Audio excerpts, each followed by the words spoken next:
The morning sun spilled softly through the terminal windows of Gate 39 at JFK Airport. Passengers shuffled in with coffee cups and sleepy eyes, waiting for Flight 602 to London. Among them was Ethan Miles, a sharply dressed black man in his early 40s, his calm demeanor radiating quiet confidence. He carried only a leather briefcase and a book, The Power of Grace. When boarding began, Ethan took his seat in business class for an AIL seat. He greeted the flight attendant with a polite smile and began to settle in. Moments later, a woman in her 50s approached, holding her boarding pass tightly. Her expensive scarf, diamond earrings, and rigid posture screamed old money. She stopped mid-step when she saw Ethan sitting next to her window seat.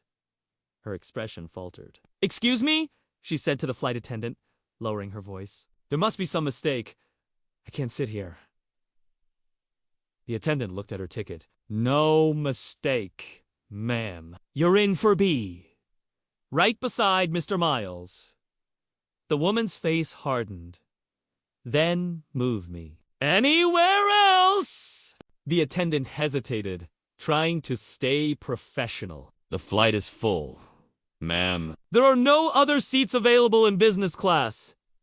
The woman's voice sharpened, attracting the attention of nearby passengers. "I said I'm not sitting there." She pointed at Ethan as if he were invisible. The cabin went quiet. Ethan didn't flinch. He looked up slowly, his tone calm but firm. "It's all right," he said softly. "If it makes her more comfortable, I'll move." The flight attendant frowned. "Sir, you don't have to." But Ethan had already unbuckled his seatbelt. "It's fine. Let her have her piece."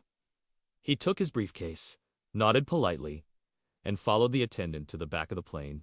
The only available seat was in economy. Row 28, squeezed between a crying baby and a college kid wearing headphones. Passengers watched him go, some whispering, some pretending not to notice.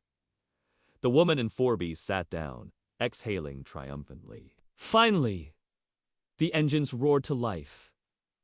The flight took off. 15 minutes later, a sudden ding echoed through the cabin. The intercom crackled to life. "Good morning, ladies and gentlemen," came the pilot's steady voice.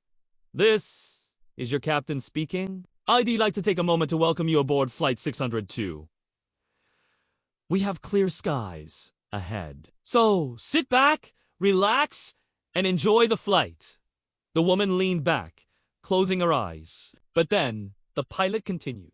"I also want to take a brief moment to acknowledge one of our passengers, someone who has played an important role in how we operate today. You see, about 3 years ago, our airline faced a serious discrimination complaint involving one of our staff members. It led to major reforms in how we train our employees and how we treat every passenger with dignity. The man responsible for initiating those changes, the man whose actions transformed this company, happens to be sitting right here on this flight."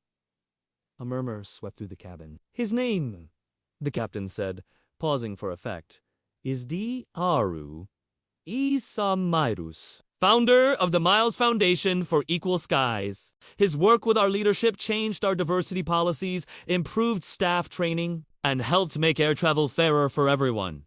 All eyes turned toward the back of the plane, toward the quiet man in row 28, reading his book. Ethan looked up briefly, smiled modestly, and nodded toward the flight attendant, who stood frozen in surprise. The captain's voice continued, filled with pride. "So, on behalf of the crew and the entire airline family, thank you. Dr. Miles, your vision made this company better, not just for us, but for everyone who boards our planes." The cabin broke into applause, soft at first, then louder, heartfelt. Even the baby stopped crying. In business class, the woman's face drained of color. She stared straight ahead, unable to meet anyone's eyes. The same man she refused to sit beside the man she judged in an instant had helped build the very system that treated her with care and comfort that day. The flight attendant quietly approached Ethan's row. "Do. Miles," she whispered, her eyes wet with emotion. "The captain asked if you'd be willing to come back to your seat in business class." Ethan closed his book, his voice calm and kind. "Thank you. But I'm fine right here."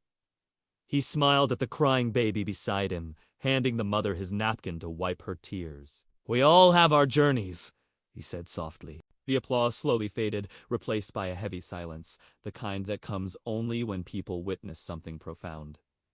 15 minutes earlier, he was just another passenger. Now, without saying a single cruel word or demanding justice, he had transformed an entire cabin and reminded everyone what true dignity looks like.